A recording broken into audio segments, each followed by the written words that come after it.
Sa Matalam, Cotabato, isang magsasaka na wanted person ang tiklo ng mga otoridad matapos ang pagsisilbi ng warrant of arrest kaugnay sa kasong grave threats. Ang blotter sa report. Mas rehas ang sospek na kinilalang si alias Lar, 49 years old, binata at residente ng barangay Dalapitan, Matalam, Cotabato.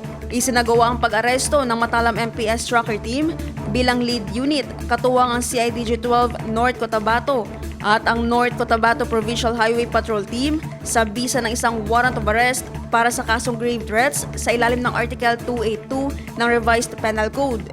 Ang warrant ay inisyu ng presiding judge ng MCTC 11th Judicial Region, Mlang Matalam, North Cotabato noong January 19, 2026 sa ilalim ng criminal case number 6398 para sa service of sentence. Kasalukuyang nasa kustudiya ng Matalam Municipal Police Station ang akusado para sa tamang disposisyon at kaukulang dokumentasyon.